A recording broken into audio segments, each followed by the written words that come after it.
बच्चों, आप सभी का स्वागत है आपके अपने YouTube चैनल में जिसका नाम है socionomics a complete guide for social science. तो बच्चों, मैंने ऑलरेडी अपलोड कर दिया है lecture number 1, lecture number 2, lecture number 3 on chapter number 2 of geography for class 9 और इस चैप्टर का लेक्चर नंबर 4 आज मैं आपके सामने लेकर के आया हूँ। लेक्चर नंबर 4 में मैं आज आपको एक्सप्लेन करूंगा Indian coastal plain and the islands in India. तो बच्चों, हम लोग आज के इस लेक्चर को बहुत ही ध्यान से पढ़ेंगे और आप देखिएगा कि मैं हर एक टॉपिक को बहुत ही सिंपल मैनर में आपको एक्सप्लेन करूंगा। और एक बार फिर मैं आपसे कहना चाहता हूं बच्चों कि अभी तक यदि आपने सोशियोनोमिक्स यूट्यूब चैनल को सब्सक्राइब नहीं किया है तो आप इस चैनल को जरूर सब्सक्राइब कर लें ताकि आपके लिए मैं क्वालिटी कंटेंट को इसी तरीके से प्रोवाइड करते रहूं। तो मैं इस लेक्चर को शुरुआत करने जा रहा हूं आज के मोटिवेशनल कोट के साथ और आज का मोटिवेशनल कोट है a surplus of effort could overcome a deficit of confidence. इसका अर्थ है बच्चों कि अत्यधिक प्रयास आपके आत्मविश्वास की कमी पर काबू पा सकता है। यदि आपको कभी भी आत्मविश्वास में कमी महसूस हो तो आप अत्यधिक प्रयास कीजिए, प्रयास से ही आप आत्मविश्वास को पा सकते हैं। चलिए अब हम लोग देखते हैं इंडियन कोस्टल प्लेन्स के बारे में। तो आप देखिए बच्चों कि इंडियन कोस्टल प्लेन को 2 पार्ट्स में बांटा जाता है।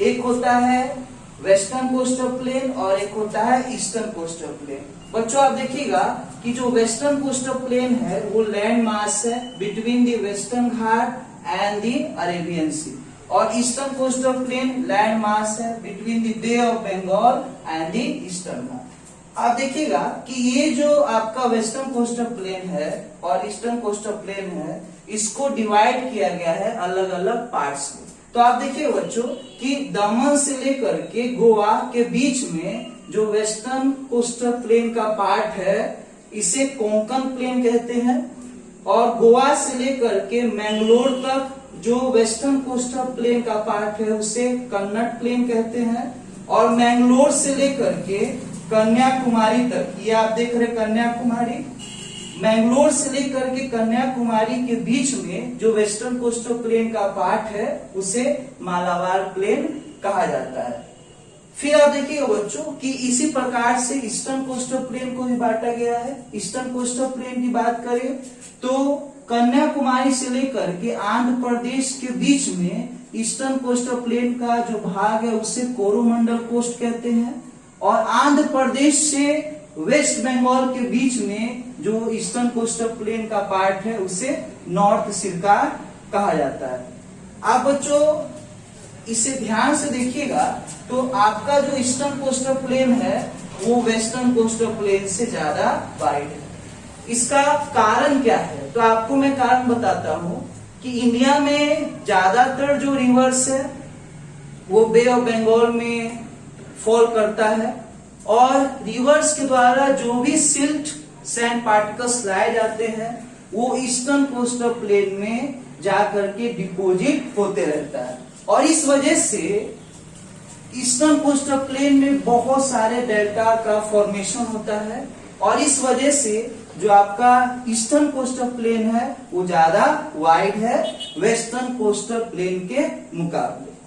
अभी एग्जामिनेशन में एक क्वेश्चन बहुत ही फ्रीक्वेंटली पूछा जाता है और ये क्वेश्चन है differentiate between the eastern coastal plain and western coastal plain. तो इसका आंसर बहुत ही ज्यादा आसान है। वेस्टर्न कोस्टल प्लेन में हम लोग लिख सकते हैं Western coastal Plain is the land mass which is located between the Western Ghat and the Arabian Sea. उसी तरीके से Eastern coastal Plain is the land mass which is located between the Eastern Ghat and the Bay of Bengal.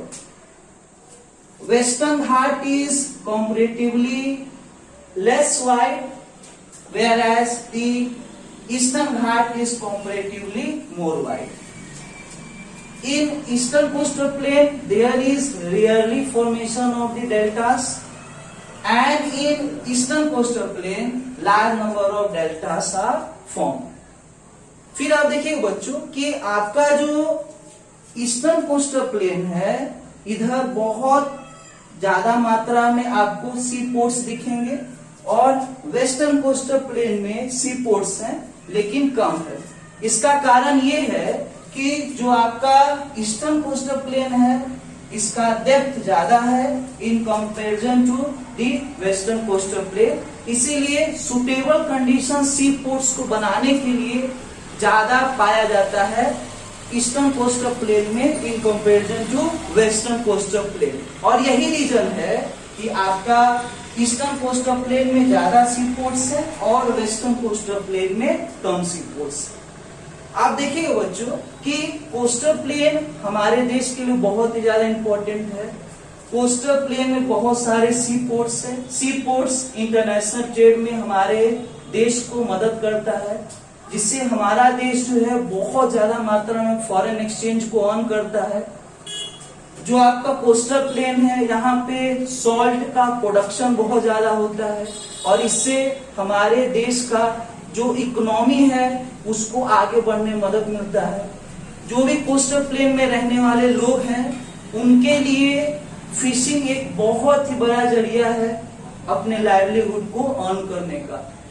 साथ में आप देखिएगा कि जो eastern coastal plain है वो काफी ज्यादा फर्टाइल होता है, क्योंकि ईस्टर्न कोस्टल प्लेन में बहुत ज्यादा मात्रा में एलुवियल सॉइल पाए जाते हैं और इस वजह से बहुत ज्यादा एग्रीकल्चर एक्टिविटीज जो है ईस्टर्न कोस्टल प्लेन में देखने को मिलता है।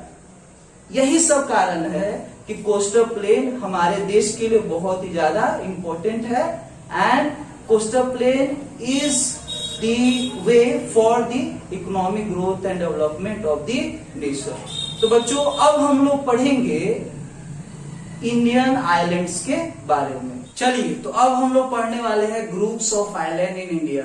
तो इंडिया में 2 ग्रुप्स ऑफ आइलैंड है और ये ग्रुप्स ऑफ आइलैंड को कहा जाता है Andaman and Nicobar island and Lakshadweep island.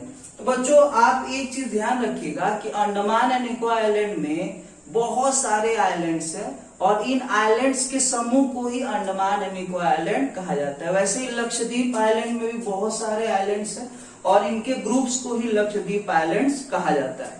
बच्चों आइलैंड आपको मैं बता देना चाहता हूँ, आइलैंड हम उस लैंड मास को कहते हैं जो चारों तरफ से पानी से घिरा होता है।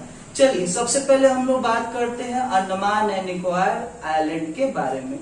तो आपको बस सिंपली बोलना है a group of islands which is located in the bay of Bengal is called the Andaman and Nicobar island. मैंने बच्चों यहाँ पे अंडमान एंड निकोबार आइलैंड का बहुत ही सिंपल मैनर में डिवीजन किया है और इस डिवीजन को मैं आपको एक एक करके समझाऊंगा।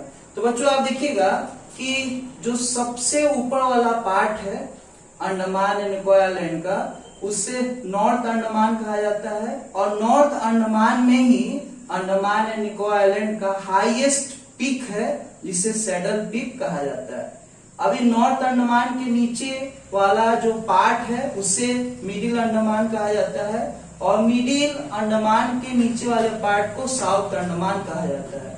साउथ अंडमान में ही पोर्ट ब्लेयर है और पोर्ट ब्लेयर कैपिटल है अंडमान एंड निकोबार आइलैंड का।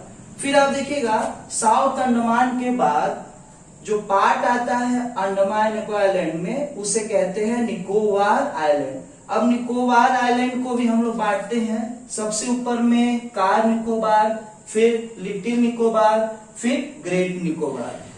आप देखिएगा कि ग्रेट निकोबार में ही आपका इंडिया का सदर्न मोस्ट एक्सट्रीम पॉइंट है जिसे इंदिरा पॉइंट कहा जाता है। बच्चों एक क्वेश्चन जो है यूपीएससी बीपीएससी में पूछा जाता है और वो क्वेश्चन ये है कि आपको बताना रहता है कि कौन सा चैनल है जो कि अंडमान को निकोबार से अलग करता है। तो उस चैनल का नाम है 10 डिग्री चैनल। तो याद रखिएगा 10 degree channel separates the Andaman from the Nicobar islands. अब आप पूछोगे कि ये चैनल क्या होता है, तो मैं बताना चाहता हूँ बच्चों चैनल जो है एक वाटर बॉडी है जो कि 2 बड़े बड़े वाटर बॉडीज को जोड़ने का काम करता है। तो आप पूछोगे सर ये तो स्टेट भी होता है। हाँ, स्टेट और चैनल जो है दोनों ही अलग अलग वाटर बॉडीज को जोड़ने का काम करते हैं, लेकिन स्टेट जो है वो नैरो वाटर बॉडी है और स्टेट की तुलना में जो आपका चैनल है वो वाइडर वाटर बॉडी होता है। फिर क्वेश्चन आपका होगा कि सर ये 10 डिग्री चैनल है, क्यों नहीं 11 डिग्री चैनल है या 50 डिग्री चैनल है? तो मैं आपको बताना चाहता हूं कि ये 10 डिग्री चैनल इस लैटिट्यूड के कारण है। ये जो चैनल जहां पे मौजूद है ये 10 डिग्री लैटिट्यूड पे पड़ता है, इसीलिए इसका नाम पड़ा है 10 डिग्री चैनल। अभी आप देखिए बच्चों कि अंडमान एंड निकोबार आइलैंड में मोर देन 570 स्मॉल आइलैंड्स हैं। अंडमान निकोबार आइलैंड जो है वह बहुत ही ज्यादा डाइवर्स है in terms of flora and fauna. Andaman Nicobar island का जो हाई कोर्ट है वो है कलकत्ता हाई कोर्ट। चलिए अब हम लोग बात करते हैं लक्षद्वीप आइलैंड के बारे में। तो लक्षद्वीप आइलैंड जो है वो ग्रुप्स ऑफ आइलैंड है जो कि लोकेटेड है in the Arabian sea. Lakshadweep island में अबाउट 36 स्मॉल आइलैंड्स हैं। लक्षद्वीप आइलैंड का जो कैपिटल है वो कावारती है। अब लक्षद्वीप आइलैंड को भी मैंने यहाँ पे सिंपलेस्ट मैनर में शो किया है। तो आप देखिए लक्षद्वीप आइलैंड में एक पार्ट है अमीन दीवी, उसके बाद आपका मिनिकॉय है और उसके बाद इंडिया से अलग एक कंट्री है जिसका नाम है मालदीव्स। मालदीव्स अलग कंट्री है इंडिया से। और आप देखिएगा कि अमीन दीवी को मिनिकॉय से अलग करने वाला जो चैनल है वो है 9 डिग्री चैनल। अब ये 9 डिग्री चैनल क्यों इसका नाम पड़ा है? तो इसका नाम 9 डिग्री चैनल इसलिए पड़ा है क्योंकि ये चैनल जहां पे है वहां पे 9 डिग्री लैटिट्यूड है। और चैनल मैंने अभी तुरंत बताया बच्चों एक वाटर बॉडी है जो अलग अलग वाटर बॉडीज को जोड़ने का काम करता है। उसके बाद देखिएगा मिनिकॉय को मालदीव से अलग करने वाला जो चैनल है वो है 8 डिग्री चैनल। तो बच्चों मुझे पूरा विश्वास है कि अंडमान निकोबार आइलैंड का जो भी डाउट था वो आपका अभी क्लियर हो गया हो। चलिए बच्चों आज का लेक्चर लास्ट लेक्चर था on class 9th geography for chapter number 2 and the name of this chapter is the physical features of India. बच्चों इंडिया जैसा कंट्री पूरे वर्ल्ड में डिफिकल्ट है पाना जो कि इतना ज्यादा डाइवर्स है in terms of physical features. जितने भी फिजिकल फीचर्स है वर्ल्ड में वो सभी इंडिया में पाए जाते हैं। और आप देखिए बच्चों कि जो आपका इंडिया है इसके बारे में कहा जाता है कि इंडिया में जितना डाइवर्सिटी पाया जाता है चाहे सॉइल में हो, चाहे क्लाइमेट में हो, चाहे फ्लोरा फोना में हो, इस डाइवर्सिटी का यदि बेहतर रूप से उपयोग किया जाए इंडिया में तो इंडिया बहुत ही ज्यादा डेवलप कंट्रीज बन जाएगा। बच्चों मेन यहाँ पे समस्या ये है कि ह्यूमन बींग्स जो हैं खासकर इंडिया में वो काफी ज्यादा ग्रीडी नेचर के हैं और उनके अंदर जो है वो इन्वायरमेंट के प्रति ज्यादा सोच उनके अंदर नहीं है। जो इंडियंस है वो मेनली रिसोर्सेस को एक्सप्लॉइट करते हैं, बेहतर रूप से मैनेज नहीं करते हैं। इसीलिए हमारे पास इतना डाइवर्सिटी होने के बावजूद भी हम लोग अच्छा नहीं कर पा रहे हैं। और अभी जो है जागरूकता बढ़ी है जिसके कारण बहुत सारे लोग ऐसे हुए हैं हमारे देश में जो कि लोगों को इंस्पायर कर रहे हैं कि रिसोर्सेस का बेहतर रूप से उपयोग देश में हो सके। बच्चों आप देखिएगा कि जितने भी फिजिकल फीचर्स सभी कॉम्प्लीमेंट्री हैं, एक दूसरे के फॉर्मेशन में मदद करते हैं। जैसे आप देखिए हिमालय माउंटेन से निकलने वाले जो हिमालयन रिवर्स है उनके द्वारा सिल्ट और सैंड डिपोजिशन से नॉर्दर्न प्लेन का फॉर्मेशन होता है। अब नॉर्दर्न प्लेन जो है वो एग्रीकल्चर प्रोडक्ट्स के रिक्वायरमेंट को हमारे पूरे करता है। जो आपका पेनिनसुलर प्लेटू है वो हमारे मिनरल्स के रिक्वायरमेंट को पूरा करता है। कोस्टल प्लेन्स में बहुत सारे सी पोर्ट्स हैं जिनकी वजह से हमारे देश का ट्रेड हो पाता है दूसरे विश्व के देशों के साथ। और साथ में देखिएगा कि हमारे देश में डेजर्ट एरिया है जहां पे बहुत ज्यादा सोलर एनर्जी को प्रोड्यूस करने का क्षमता मौजूद है। इस तरीके से आप देखिए कि जितना भी फिजिकल फीचर्स है वह एक दूसरे के फॉर्मेशन में मदद करता है। साथ में ऑन दी होल ये सभी हमारे देश के इकोनॉमिक ग्रोथ एंड डेवलपमेंट में मदद करते हैं। चलिए अब हम लोग देखते हैं आज का डू यू नो सेक्शन। तो आज के डू यू नो सेक्शन में हम लोग जानेंगे कि अंडमान एंड निकोबार आइलैंड के जो एडमिनिस्ट्रेटर हैं अभी उनका नाम है D K Joshi. Devendra Kumar Joshi is the present administrator of the Andaman and Nicobar island. Next आप देखिएगा, उसी तरीके से लक्षद्वीप आइलैंड के जो प्रेजेंट एडमिनिस्ट्रेटर है उनका नाम है Praful Patel. Praful Patel is the present administrator of the Lakshadweep island. बच्चों, जो भी एडमिनिस्ट्रेटर होते हैं उन्हें अपॉइंट करता है सेंट्रल गवर्नमेंट, और सेंट्रल गवर्नमेंट के ही रिकमेंडेशन से कोई भी व्यक्ति को एडमिनिस्ट्रेटर बनाया जाता है आइलैंड्स का, और एडमिनिस्ट्रेटर जो है वो एडमिनिस्ट्रेशन करते हैं आइलैंड्स में। और आपका जो अंडमान निकोबार आइलैंड है और लक्षद्वीप आइलैंड है ये यूनियन टेरिटरी है। इसका अर्थ है कि इसके ऊपर डायरेक्ट कंट्रोल किसका है? Central government.